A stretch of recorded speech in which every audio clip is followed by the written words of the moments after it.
مجلة دجلة. القائد آبو. كيف ومتى بدأت المشكلة الاجتماعية؟ لتعزيز الفكرة الفلسفية قليلا، قد يتساءل المرء عن الطبيعة والمعنى، وهو فضول مشروع، لأن العلم يبدأ بالفضول، ومن أجل تلبية هذا الفضول وفتح الطريق أمامه، أرى أن هنالك حاجة إلى فكرة فلسفية، كما هو الحال مع الآخر أو كما في جدلية الطبيعة. لذلك، ومهما كانت الأفكار المطروحة، فقد رأيت إنه من الضروري غربلتها واستخلاص نتيجة منها. لا توجد فكرة صحيحة بنسبة 100%، ولا أقول أنها مطلقة، بل أن الأمر يستحق فهم حقيقة الطبيعة الأخرى، ويمكننا تسمية هذا بالكون. هنالك بعض الجوانب التي لم تفهم بعد. يكثر الحديث عن الانفجار العظيم. ما هو هذا الانفجار العظيم؟ وماذا كان يوجد قبل الانفجار العظيم؟ يقال أن الكون يتطور منذ الانفجار العظيم ولغاية الآن منذ 13 مليار سنة. هذا لا يبدو منطقيا تماما. بمرور الوقت تتطور في علم الفيزياء فكرة إشراق ما وراء المجال، إشعاع الخلفية الكونية، لحظة الانفجار أو ما قبل الانفجار. من الطبيعي جدا أن يفكر الإنسان في هذا. لا يوجد شيء صحيح بنسبة 100% أو خاطئ بنسبة 100%. ومن الواضح أن هناك تطورا في ذهن الإنسان. هناك انفجار. البحث عن الحقيقة سيستمر، وهذا أمر جيد. إن انفتاح العقل البشري على البحث عن الحقيقة يمنح الأمل، على الأقل يمنح الأمل للحرية، ويمنح الأمل للحياة على حد سواء. الحياة الحرة إن تطويرها هو أمر صحيح في نظري، بل أن أسلوب تفكير من هذا القبيل سيقودنا إلى تفسير طبيعة المجتمع. سأنتقل هنا الآن مباشرة إلى عنوان طبيعة المجتمع والمشكلة. نعم، المجتمع هو أيضا طبيعة، ولكن يطلق عليه اسم الطبيعة الثانية. هذا صحيح، وفي رأيي أيضا هناك اختلافات كبيرة تظهر مع الطبيعة الاجتماعية، والسمة الأساسية هي التفكير المرن. أنا لا أناقش التفكير في الطبيعة هنا، ولكن الطبيعة الاجتماعية هي طبيعة سُيّغت وحُيُّكت بالفكر، فالإنسان نفسه وضع الطبيعة في أساس كل تفكيره، في البداية بشكل رمزي ثم علمي وفلسفي وديني. الطبيعة الاجتماعية ليست حجرا ولا نباتا ولا حيوانا، بل تتشكل على أساس الفكر. هناك فرق وتمايز كهذا في الطبيعة الاجتماعية. عندما تتحدث عن المجتمع، يتبادر الفكر فورا إلى ذهن الإنسان. أنتم تعلمون كيف يفسر التطور الاجتماعي في الميثولوجيا السومرية وفي الدين.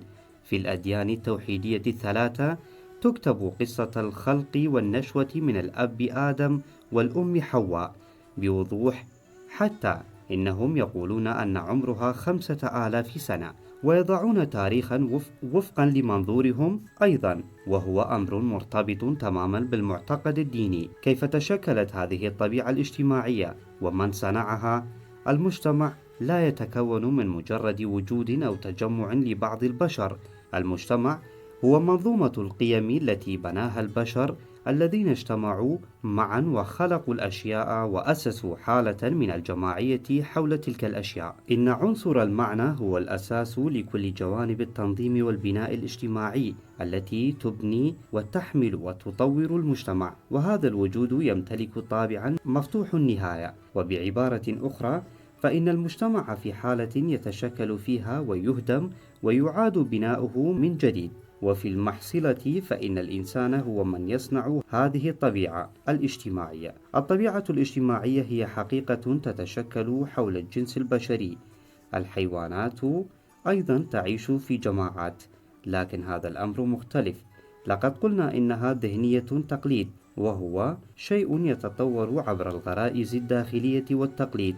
نعم، لدى البشر أيضا غرائز داخلية، والنزعة التقليد موروثة من الحيوانات. الطبقة السفلى من الدماغ موروثة من الحيوانات، والمخيخ هو المسؤول عن الغرائز الداخلية. لكن الفكر الميثولوجي يتجاوز الفكر المحاكي التقليدي وتمثيله في الدماغ يكون عبر الدماغ الأوسط، وتحت مسؤوليته يصبح الإنسان إنسانا. فالإنسان الذي يمتلك الفكر الميثولوجي هو في الأساس إنسان خلق بواسطة الدماغ الأوسط. ثمة أمر آخر يلفت الانتباه، وهو تشكل الذكورة والأنوثة، وهذا يسبب بعض الارتباك في الرؤوس. لم أبحث في هذا الأمر كثيرا، ولكن على حد علمي فإن الكائنات الحية الأولى كانت أحادية الخلية، وتتكاثر عبر الانقسام المتوازي الميتوزي، حيث تنقسم كل خلية، أي يخرج من الواحد اثنان. نحن نعرف أن هذا الأسلوب من التكاثر، ولم يكن هناك بعد انقسام إلى ذكر وثنائي في الأفق، واستمر هذا ملايين السنين. وفقا لما تم تحديده، فإن الانقسام بين الكائنات الحية إلى ذكور وإناث حدث قبل 300 مليون سنة. يمكن البحث في هذا الأمر بشكل أفضل، أنا أشرحها هنا بشكل تقريبي ومبسط. لا يوجد حاجة لصياغة علمية في هذا السياق، فنحن نناقش الأمر من منظور فلسفي. لماذا حدث هذا الانقسام إلى ذكر وأنثى؟ قلنا إنها جدلية الطبيعة، فالجدلية هي المسؤولة على ذلك. فكل شيء له جانبان: كيف تشكلت المادة من الطاقة، وكيف انفصلت الأجزاء عن بعضها.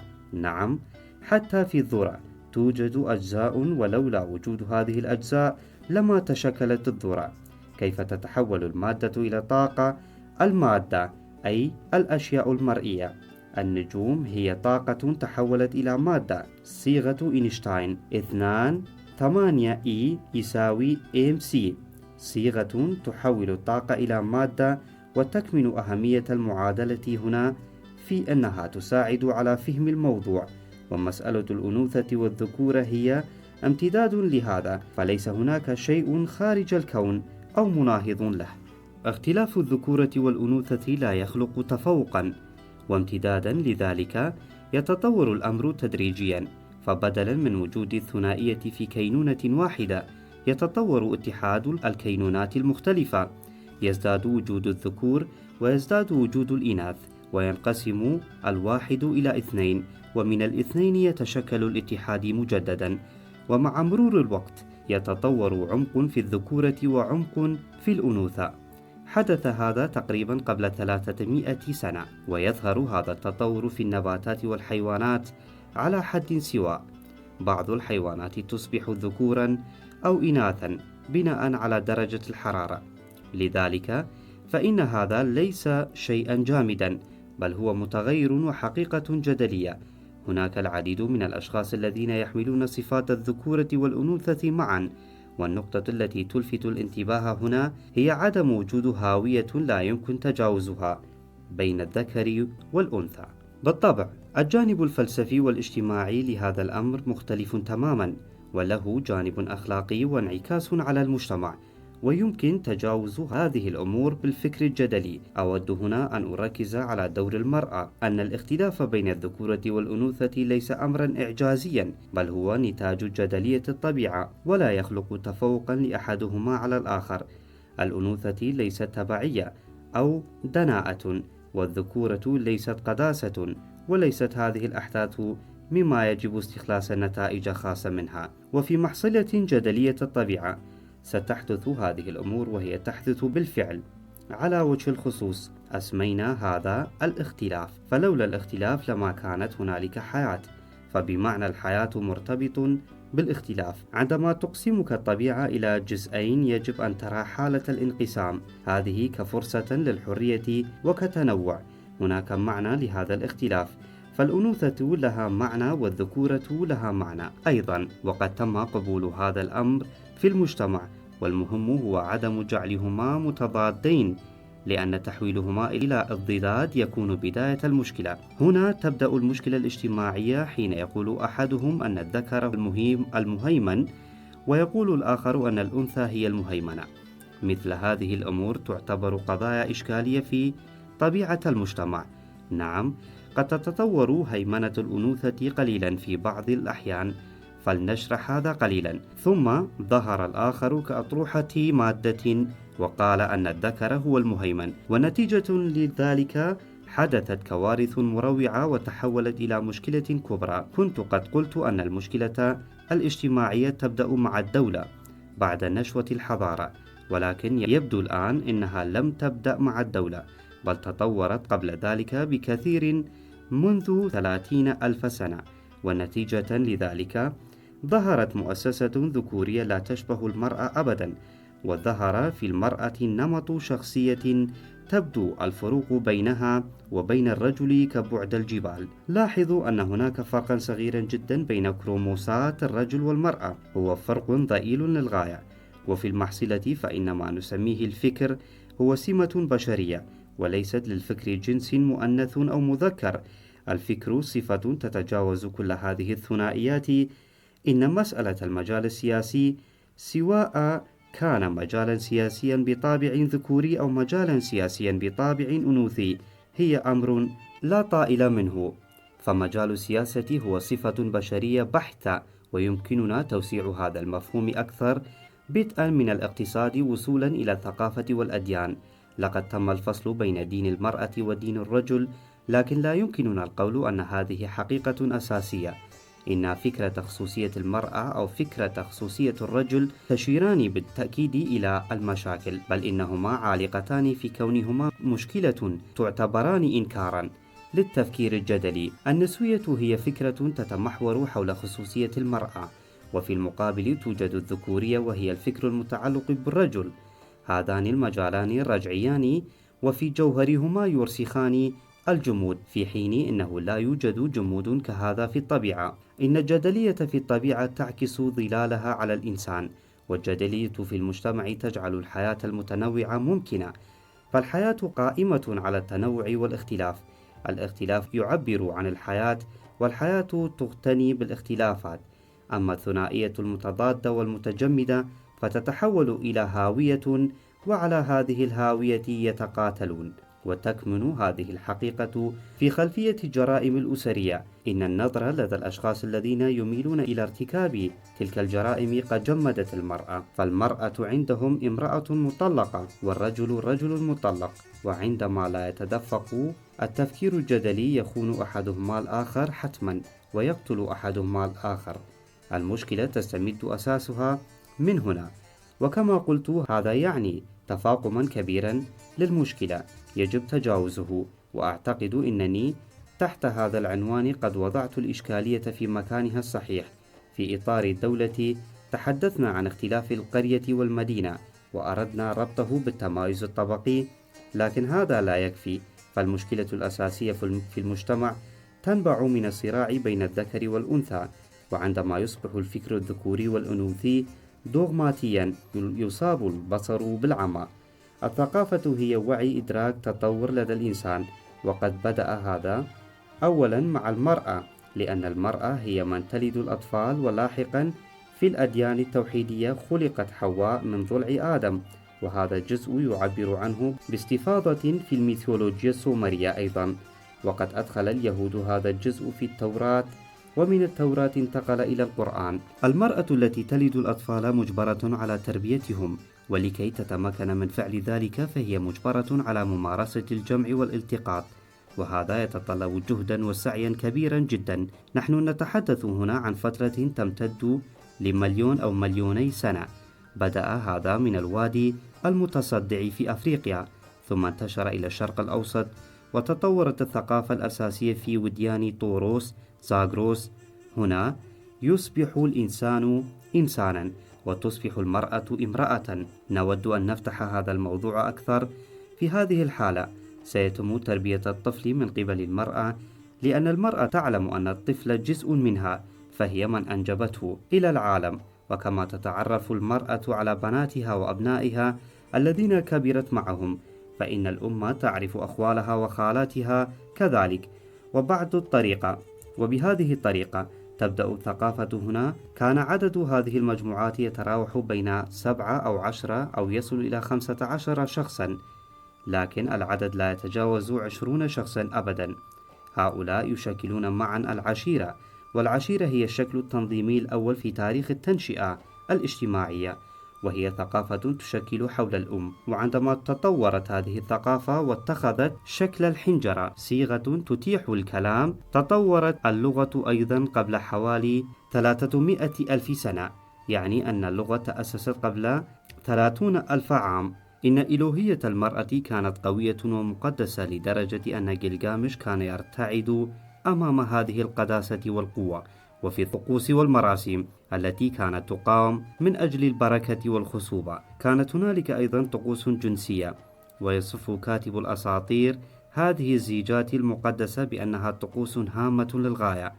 ففي هذه الطقوس الجنسية يلتقي الرجل والمرأة، وفي اليوم التالي يقتل الرجل. هذا الأمر موجود في العديد من الثقافات، فعندما يبقى الرجل مع فتاة لشهر أو لسنة يقتل بعد ذلك، وبعد قتله يؤكل كبده أيضا. هناك تقاليد كهذه لدى شعوب الأستيك، فعندما ذهب الإسبان لغزو تلك المناطق رأوا أنه يتم التضحية بالآلاف الشباب في المعبد خلال عام واحد. هذا الحال ينطبق على أماكن أخرى، فبسبب عبادة الآلهة الإناث تطورت مثل هذه الأمور، فالآلهة بعد الزواج المقدس تأمر بقتل الرجل الذي تزوجت منه.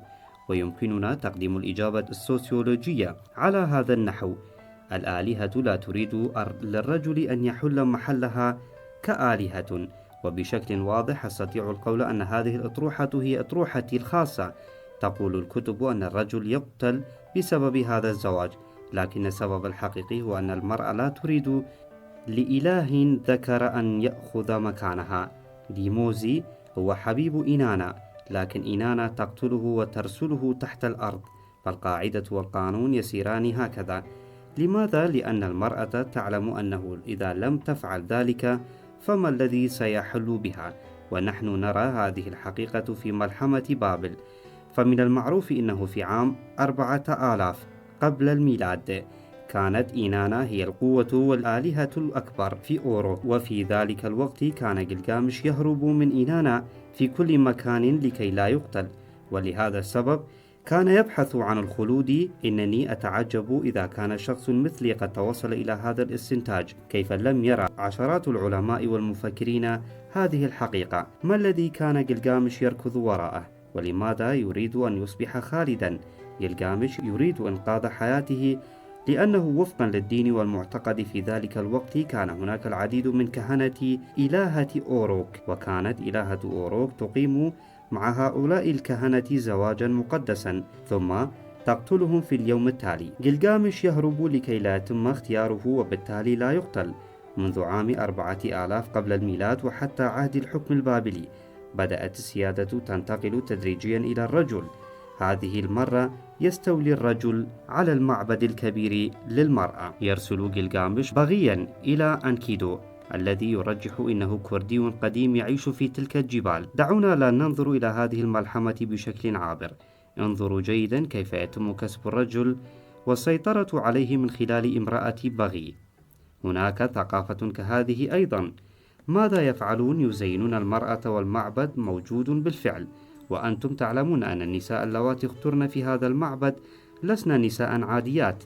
في مدينة أوروك كان هناك معبد للمرأة، ويمكننا تشبيه هذا المعبد ببيوت البغاء في يومنا هذا، أي أنهم يحولون المعبد إلى بيت بغاء ويصبح اسمه موسى كاتين. هذه هي التنشئة الاجتماعية للرجل. أليس الأمر كذلك حتى الآن؟ لماذا أقول هذا؟ لقد تحدثنا عن المشكلة المرأة، والمشكلة يمكن التعامل مع هذه الحقيقة كقضية أساسية. هل يمكن إنكار هذا؟ لا يزال تأثير هذا الأمر يعاش بشكل مكثف جدا. كيف أصبح الرجل رجلا؟ لقد تحدثت عن هذه العملية، كيف تحولت عبادة الآلهة الإناث إلى دين الرجل. أريد التعبير عن هذه الحقيقة. جلجامش كان شخصا رهيبا، وأنكيدو كان كرديا قديما منتهيا. أنا أعبر عن هذا بخطوط عامة، ومن يشاء يمكنه التوسيع والتعميق هذا المفهوم أكثر. المرأة تجمع العشب، لكن الرجل يصطاد ويقتل الكائنات الحية. الحرب هي القتل، وقتل الحيوان هو الجريمة. التنشئة الاجتماعية التي بنيت من قبل المرأة حول بذور الأعشاب والنباتات هي شيء مختلف تماما. المرأة هي بناية المجتمع، والمنزل بني من قبل المرأة. هنا تربي المرأة أطفالها، وهناك عشيرة المرأة ومجتمع المرأة.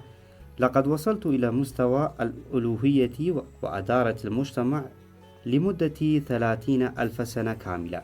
لكن في الجانب الآخر هناك الرجل والصيد، حيث تأسست أخوية الرجال. الرجل يمارس الصيد ويقتل الحيوانات، وإذا نجح يقيم الاحتفالات، لكنه يرى أن المرأة تزرع القمح والعدس والشعير، وتطور بمثل هذه الأسلوب المجتمع النيلوتي عبر بناء القرى وتأسيس البيوت. لماذا؟ لأن لديها أطفالا ويجب عليها حمايتهم، ولديها أخوال وخالات، هؤلاء يشكلون عشيرة. المرأة تصنع العشيرة وتبني وتزرع وتخترع. تقول إينانا لانكيدو في الملحمة: لقد سرقت المئات من المئة الخاصة بي. يعني أن إينانا تقول: أنا من ابتكر الفن وأسس مئات المؤسسات، لكن الآن تستولي عليها وتكذب قائلة: أنا من ابتكر هذه الأشياء. أنا أعرف هذه الميثولوجيا وأراها على هذا النحو، ولم يطور أحد غيري حتى الآن تفسيرا حاسما كهذا، وسيقبل الجميع بهذه الحقيقة في النهاية. لقد عبرت عن هذه الحقيقة وعمقتها وفقا لأسلوبي والنهج الخاص، وهكذا قمت بتحليل ملحمة جلجامش أيضا. لقد وضعنا أساس حرية المرأة، كيف يمكن لهذا أن يتطور؟ لقد قلت احتراما للمرأة. الحرية تبدأ أولا في الفكر، لتشأ المرأة أن تعيش كما تريد. بالطبع إذا كانت لديكن القوة، يقولون: دعك من الرجل والمرأة، دعهما يسعدان معا ويصبحان حبيبين. هذا إن كنتم قادرين على فعل ذلك. أنا لم أضع أي عائق أمام هذا، لكنني حينها لن أكون مسؤولا عما يحدث. أنا يمكنني فقط فتح نافذة الحرية، لكنك عندما تنظر تجد أن كل الأبواب والنوافذ قد أغلقت. إلى أي رجل تلتفتين وترغبين في الزواج منه، وتواجهين شعورا قويا جدا بالرغبة في التملك، أي أنهم لا يزالون بعيدين جدا عن المساواة. ومن المؤكد أنك ستتلقين ضربة الرجل في مكان ما. وحتى لو انفصلتم، كيف ستعيشين؟ المرأة التي أسست الاقتصاد باتت اليوم محتاجة لقمة العيش، وتنظر إلى ما في يد الرجل، فإذا لم يعمل الرجل تجوع المرأة، في حين أن الاقتصاد قد تم تأسيسه من قبل المرأة. أنتم تعلمون أن كلمة إيكونومي هي كلمة يونانية تعني تدبير المنزل. هذا هو معنى الكلمة: عمل المنزل وعلم اقتصاد البيت، وهذا هو عمل المرأة. وفي العصور القريبة تم عزل المرأة تماما عن الاقتصاد. حسنا، هل يوجد الآن اقتصاد في يد المرأة؟ لا، لا يوجد. الاقتصاد الآن في يد الشركات والرجال. وعندما أقول هذا يصاب الجميع بالدهشة. حسنا، ما هو موقع المرأة هنا؟ أنا أسمي هذا الوضع العصفور الذي يغرد في القفص، أو زينة البيت للرجل. الآن ليس جسد المرأة فحسب، بل بدءا من شعرها وصولا إلى ساقيها، ومن روحها وصولا إلى صوتها، يصبح كل شيء فيها موضوعا للسوق، يشترى ويباع. ألا تدار الإعلانات التجارية عبر جسد المرأة؟ هذا أمر سيء للغاية. يجب عليكن الحفاظ على أجسادكن وتملكها، فالجسد الذي يتم التحكم فيه بالكامل من قبل الرجل جسدكن أنت.